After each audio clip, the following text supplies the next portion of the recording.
Lundi 21 mars 2016, ici Éric Latour et bienvenue à l'Hôtel de Ville de Saint-Jean-sur-Richelieu. Des citoyens se plaignent qu'il existe encore, oui, en ville, des rues qui sont en roche ou en terre ou en poussière. Bref, pourquoi ces rues ne sont-elles pas asphaltées? Ça coûte beaucoup de sous et qui paie en bout de ligne? Ça reste évidemment la question qui est tout entière.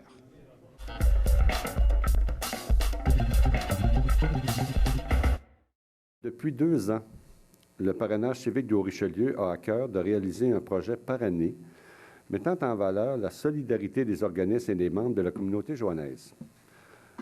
Rappelons-nous l'année dernière la création de leur murale urbaine participative exécutée sur le mur de l'édifice situé sur la rue au 285 Champlain. Depuis, le mur offre une œuvre colorée et significative pour la communauté. L'œuvre rehausse le quartier et elle marque la fin des graffitis. Aujourd'hui, le parrainage civique est ici pour le dévoilement de leur deuxième œuvre, soit une courte pointe intitulée « Hommage à la différence ».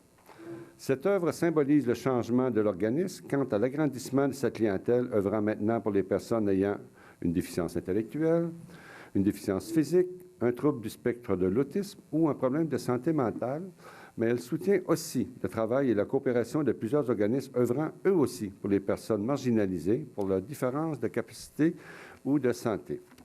Le projet a su réunir plus de 60 personnes, dont des bénévoles, marraines, parrains, ainsi que 6 organismes communautaires et une entreprise de la région.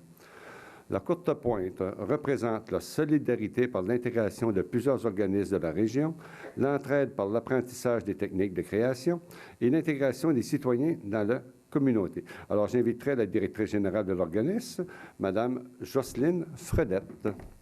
Je vais aller vous rejoindre, Madame.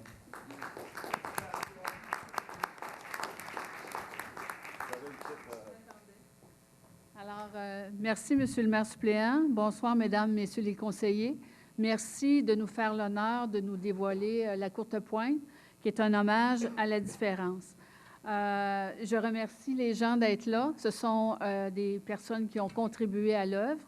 Et la courte pointe a vu le jour lorsque l'équipe du parrainage civique du Haut-Richelieu avait à cœur de réaliser un projet qui permettait à leurs membres de s'intégrer dans leur communauté, tout en favorisant l'apprentissage de nouvelles habiletés.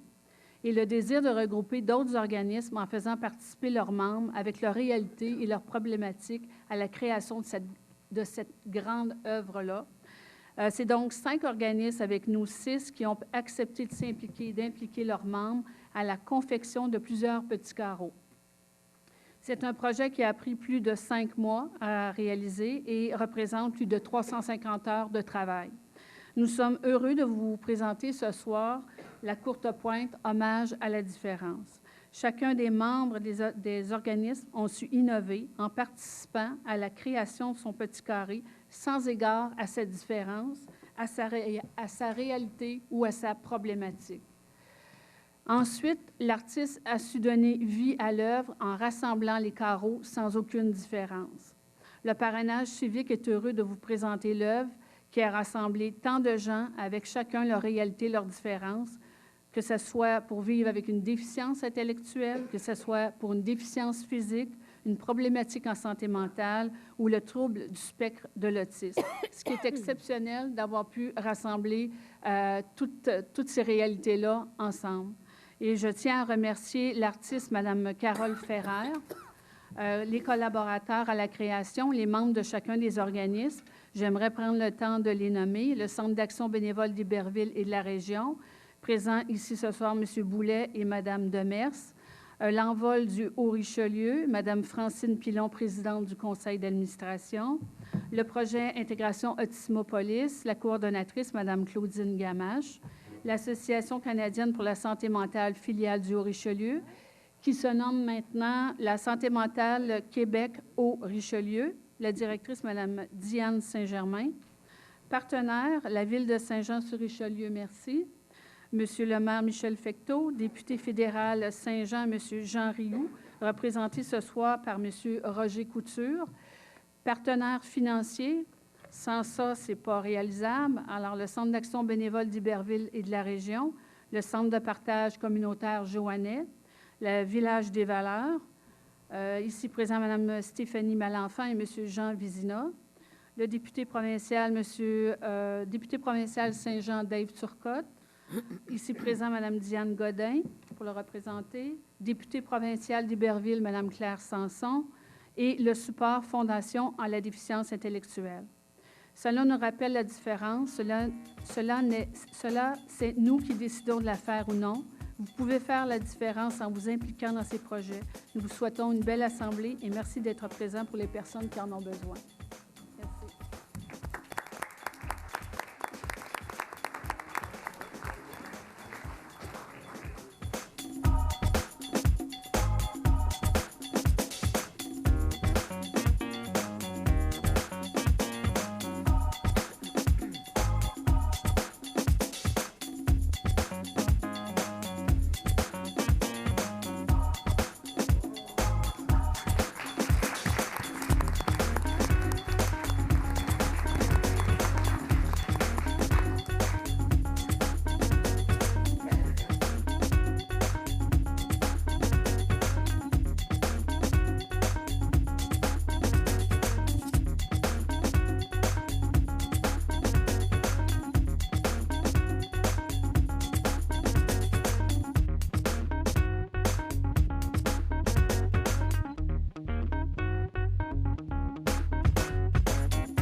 J'aimerais inviter tout dans le premier temps M. Quentin à vous faire part d'une nouvelle à propos d'un nouveau système automatisé. M. Quentin, s'il vous plaît. Oui, la ville a mis en place un système automatisé de messages, le SAM, qui a pour but de communiquer avec les citoyens lors de situations d'urgence. Nous encourageons tous les citoyens à apparaître sur la liste d'appels automatisés. Alors, ce que c'est tous les numéros de téléphone fixes qui sont dans les pages blanches, les pages jaunes, sont dans le répertoire. Ce système automatisé de messages peut être déployé par secteur ou même par rue en cas d'avis d'ébullition, par exemple, fuite de gaz, interruption de l'alimentation en eau potable, accident environnemental ou toute autre situation d'urgence. Lorsque les événements le requièrent, un message téléphonique est acheminé aux citoyens figurant sur la liste d'appels de la municipalité. En cas d'absence, le système va laisser un message sur la boîte vocale. Les numéros de téléphone résidentiels, commerciaux et industriels, tous les téléphones fixes, comme j'ai mentionné, sont inscrits dans les pages blanches de l'annuaire téléphonique, font partie du répertoire. Il est recommandé cependant de valider ces informations. Puis, ceux qui ne sont pas inscrits peuvent également s'inscrire. La façon de s'inscrire et de valider les informations, c'est d'aller sur le site Internet de la Ville, le portail de la Ville. Dans le coin en bas à droite, vous avez une case qui dit « Affaires à voir ». Puis, vous avez un onglet qui indique « Urgence », l'onglet que vous voyez là, en fait. Alors, vous allez sur le site, vous cliquez là-dessus, vous tapez votre numéro de téléphone. Là, ce qui va se passer, aussitôt que vous rentrez votre nom, votre numéro de téléphone, vous cliquez sur « Envoyer », puis dans l'espace des minutes suivantes, on va vous appeler pour vous donner un mot de passe. Avec le mot de passe, vous pouvez accéder à vos données n'importe quand, que ce soit pour vérifier si votre adresse est exacte ou si vous voulez rajouter, par exemple, un autre numéro de téléphone, un numéro de cellulaire, où est-ce que vous voulez être averti, vous pourrez modifier votre dossier. Si vous ne modifiez pas votre dossier, bien, on prend pour acquis que, par exemple, si vous demeurez à la même place depuis 20 ans, vous avez le même numéro de téléphone, bien, il y a des bonnes chances que vous soyez la bonne personne. Alors, l'importance de vérifier les informations, c'est surtout pour ceux qui ont déménagé dernièrement, qui ont changé de numéro de téléphone ou qui n'ont pas de téléphone fixe. De plus en plus de gens utilisent simplement un portable. Alors, il serait important à ce moment-là de vous inscrire avec votre numéro de portable. Si vous n'avez pas accès à Internet, il est possible de vous inscrire en composant le 357-2100, le poste 2222. Alors, voilà. Je crois que j'ai couvert tous les points reliés à ça. Alors, c'est un nouveau système qui est en service. Tout ça, c'est dans le but de transmettre le plus d'informations possible aux citoyens, surtout quand ça doit se faire rapidement en cas d'urgence. Voilà.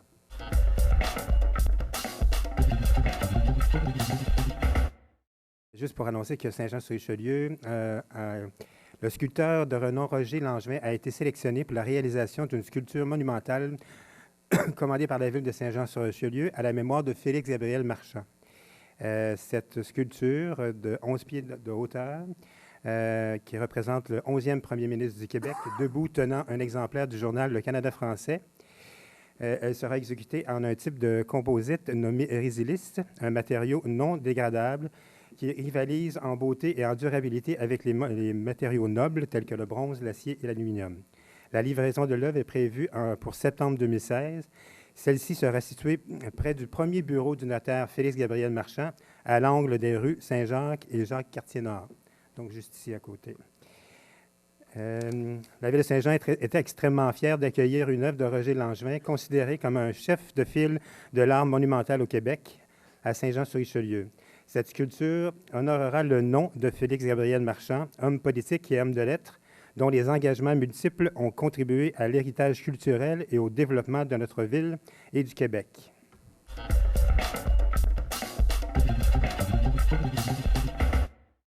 Bonsoir, Daniel Poirier, j'habite à Iberville. Le 10 mars, dans le Canada français, c'était marqué « L'avenue Charles-Henri Hébert, appel d'offres pour des travaux de drainage ». Ici, j'ai fait un petit croquis de la rue Charles-Henri Hébert, puis j'aimerais ça le soumettre à vous autres. Puis celui qui va s'occuper des travaux de la rue Charles-Henri Hébert, vous allez en soumission à ce que j'ai résumé un petit peu. Puis, je constate que du boulevard d'Iberville à aller jusqu'à l'égout pluvial qui est situé au 470, il y a une dévélation de 1 pied. Fait que c'est pour ça que l'eau se ramasse tout le temps à même endroit. Je sais qu'on va être consulté. M. Larivière m'a dit qu'on serait consulté parce qu'il y aurait peut-être des travaux qui vont être faits. La rue Charles-Henri Hébert au complet. Quand ici, c'est marqué l'appel d'offres, un petit peu plus bas. Cette formule doit cependant recevoir l'approbation du Conseil avant d'être transmise au propriétaire. Par la suite, la Ville adoptera un règlement d'emprunt en conséquence. Juste apporter quelque chose. Nos deux gouvernements, présentement, ils se pètent les bretelles à propos des infrastructures. Un coup que l'étude va avoir été terminée, peut-être faire les démarches auprès de notre gouvernement pour essayer d'essuyer cette facture-là. Oui, tout à fait. En fait, si vous voulez déposer votre croquis au greffe, on va le remettre demain au directeur de service concerné ici. Ah ouais. Monsieur qui fait semblant de travailler, là, lui, là, qui est en train d'écrire.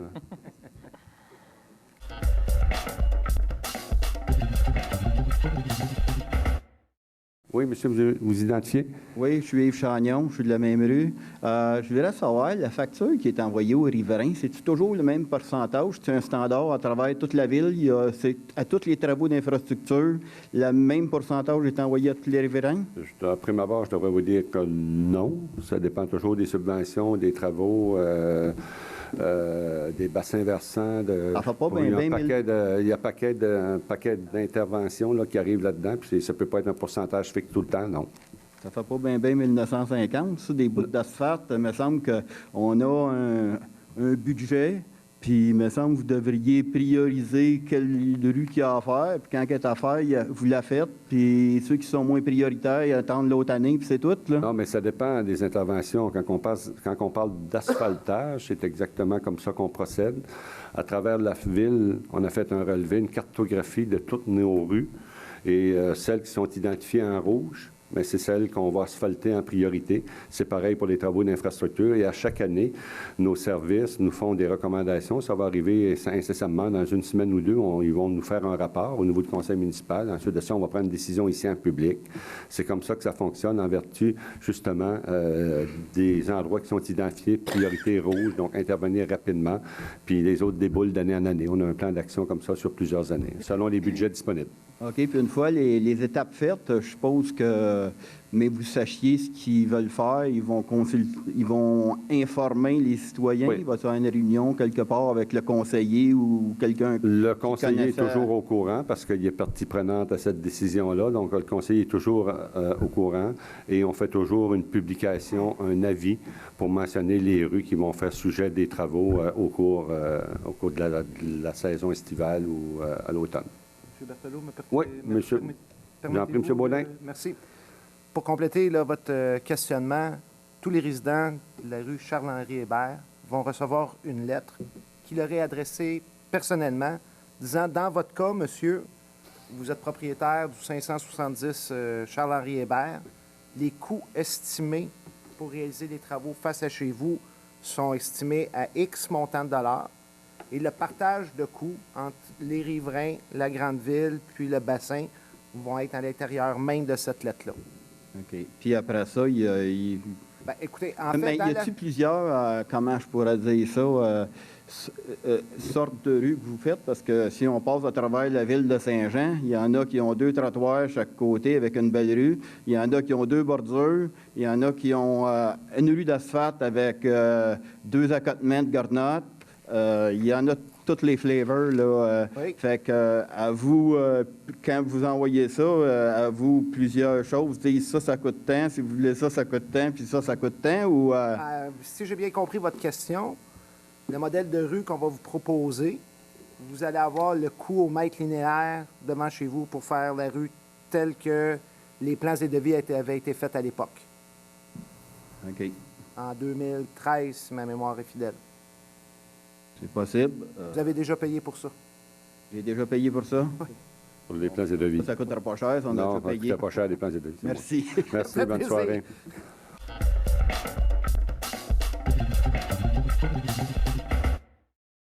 Mon nom est Serge Tremblay. Il y a une dame qui devait être ici ce soir et qui probablement a dû avoir une extrême urgence de ne pas se présenter. Madame Carole Jacob. Est-ce que vous la connaissez, M. Pomelo? Carole Jacob, monsieur, là, comme dit quelque chose. Herbelot, excusez. Quel est son titre, pourquoi? Elle est résidente de la rue Poirier et elle a déjà fait des communications avec M. le maire et notre fameux conseiller, qui est 40 lui ici, d'absentéisme ici au conseil, peut-être comme le maire, je ne sais pas, mais en tout cas. Et puis c'est elle qui nous représente cette année au sujet de l'asphaltage de la rue Poirier. Moi, je me suis déjà débattu avec monsieur le maire Dolbec, il y a depuis 2011. Et M. Fontaine ne s'est jamais occupé de nous autres. Je ne suis pas prêt à dire ça, là, par exemple. Pardon? Je ne suis pas prêt à dire ça. Là. C'est pas vous, N'importe pas vous qui se fait casser les oreilles au plénier quasiment 3 semaines, là, par Avec M. la Poirier, Fontaine. vous dites Pas de n'importe ça, quoi. mais Ah non, M. Fontaine nous interpelle. Je peux pas croire que M. Fontaine, je regarde là. M. Fontaine nous interpelle souvent là-dessus. comment vous dites? M. Fontaine nous interpelle souvent sur la rue Poirier. Mais pourquoi ne retourne-t-il pas ses appels? Écoutez, je C'est ne important. pas là-dessus, mais moi, je peux juste vous Chaque dire... citoyen de Saint-Eugène, c'est important pour lui. Mais les personnes qui adressent des communications à M. Fontaine devraient au moins avoir la gentillesse d'y répondre. Monsieur Berthelot, je peux-tu répondre? Oui. Non, c'est à mon tour. Doucement. Bon, là, monsieur, je vais vous dire une chose. Monsieur Tremblay. Monsieur Tremblay, ça fait 10 ans que je parle de la rue Poirier. Mes collègues ici sont tannés de m'entendre parler. Ça, c'est premièrement. Deuxièmement, laissez-moi finir. J'ai écouté, là, c'est à mon tour. Deuxièmement, Mme Beauregard, je suis toujours en communication avec elle. Elle était supposée être là ce soir. On avait rendez-vous à 7h15 pour parler de ce dossier-là. Je le sais. Est-ce que c'est vrai? Je l'avais... Puis moi aussi, j'étais là. J'étais ici. Là. On s'est juste manqué. Bien, je pense que vous êtes arrivé à 5h22 puis ça commençait. OK? Donc, la rue, peu importe, là, la lettre de Mme Jacob, on l'a reçue. Puis, savez-vous quoi? On en a parlé pas plus tard qu'aujourd'hui, dans une réunion de comité. C'est pas facile parce que dans votre rue, ce qu'il y a à faire, il n'y a pas juste la rue et la fondation de la rue qui est à refaire. Il y a l'égout en dessous, il y a l'aqueduc en dessous qui est à une profondeur de 26 pieds. C'est ce qu'on a appris des travaux publics aujourd'hui. Combien? C'est à 26 pieds en dessous de profondeur. Ils ont creusé cette semaine. Et elle est 3 finie. semaines, ils ont creusé.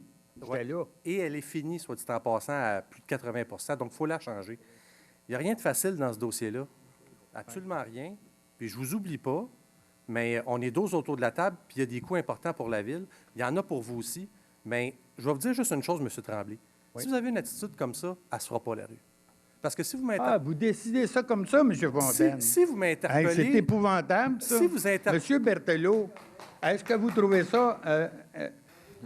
Si vous m'interpellez de la sorte, pensez-vous que je vais avoir un intérêt pour développer pour parler puis pour continuer de me battre? Parce que je me bats depuis... S'il vous plaît. Point d'ordre. S'il vous plaît. J'interprète bien les paroles des deux personnes. Je pense que dans toute discussion, tout dialogue, cela doit d'abord commencer par le respect. Et je pense que M. Fontaine demande aussi, de sa part, d'avoir un certain respect. Moi, je vous ai dit tout de suite, là, vous êtes arrivé en disant « M. Fontaine, fais pas ci ». Moi, je vous dis, moi, je me fais casser les oreilles par M. Fontaine toutes les semaines pour qu'il me parle de la rue Poirier. Je vous dis ça comme ça pour dire à quel point il s'en occupe. Donc, vous avez une mauvaise perception. Puis, si ça se fait pas tout de suite, puis ça peut pas se faire rapidement, c'est parce qu'il y a une problématique importante. On a donné mandat à notre comité sur les infrastructures d'étudier la pertinence de faire ces rues-là. Ils vont nous mettre un rapport, puis on va regarder dans l'ordonnancement des travaux comment on peut intervenir. Puis il n'y a pas seulement la rue Poirier, il y a beaucoup de rues à Saint-Jean qui sont de cette nature-là. Puis comme on le disait tout à l'heure, comme monsieur disait un intervenant tantôt, bien, écoutez, on va par priorité, puis on va par endroit, puis il y en a qui se font une année, puis l'autre c'est l'autre année, puis l'autre plus tard. Alors, c'est tout. Je pense que c'est ça qu'il faut comprendre par les interventions. M. Berthelot, dans mon élocution du départ, je n'ai jamais insulté M. Fontaine. J'ai seulement dit que M. Fontaine ne nous représente pas du tout. C'est pas un manque de respect, ça. Il ne le fait pas. Disons que c'est... M. Fontaine, s'il vous plaît, je pense que c'est pas très gentil non plus d'entendre ça en public, là, parce qu'il y en a peut-être 10 pour 1 qui vont dire « moi, je reçois mes appels ». Je pense que s'il y a une problématique, je vous conseille de parler à votre conseiller. Il est ici. Si vous êtes là tantôt après l'Assemblée, gênez-vous pas, interpellez. Et moi, je peux dire que M. Fontaine apporte ses dossiers au conseil municipal. On a une limite budgétaire, puis des fois, c'est ce secteur-là qui est comme.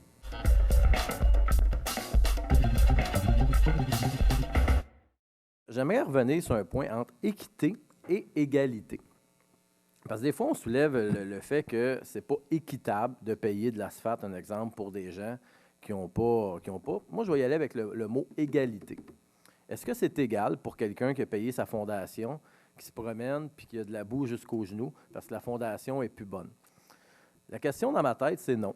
Écoute, il a payé sa fondation une fois. Si la rue est défoncée, bien, on devrait remettre de la roche régulièrement jusqu'à temps qu'il a payé pour avoir de la roche, pas de la boue. Par la suite, les lampadaires. Vient le temps des lampadaires, des trottoirs.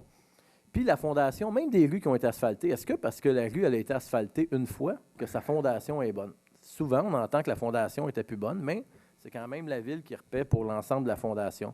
Parce que souvent, quand on a le principe des roues de gravelle, c'est que les fondations ne sont pas bonnes. Fait que là, ça monte la facture de beaucoup. Parce que la fondation n'est pas nécessairement bonne. Fait qu'il faut refaire la fondation. Puis ça, c'est refilé aux citoyens. Ce côté-là, j'aimerais qu'on commence à regarder. Puis qu'on regarde aussi l'égalité entre tous les secteurs aussi.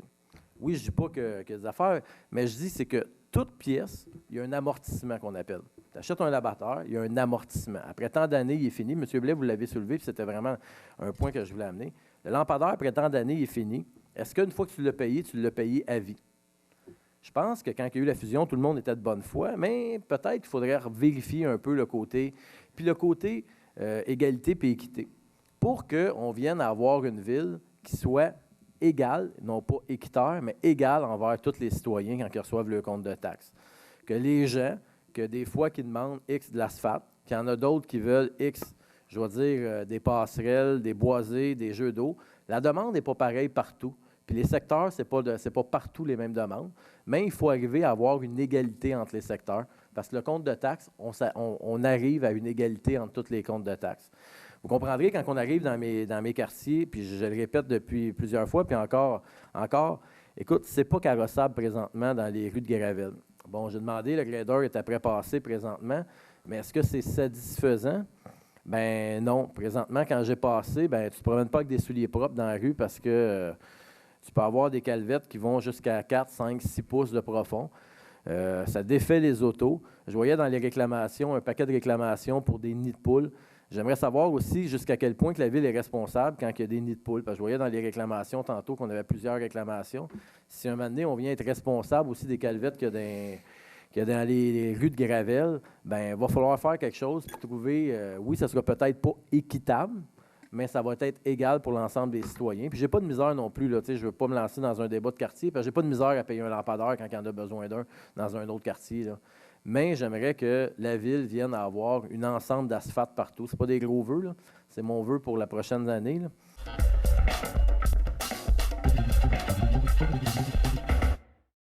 Merci d'avoir été là. On se fixe rendez-vous la semaine prochaine alors que nous allons vous présenter de nouveaux extraits de la prochaine séance du Conseil prévue pour le lundi 4 avril. Et puis nous, 2 jours plus tard, le mercredi, nous allons vous présenter, bien sûr, quelques extraits.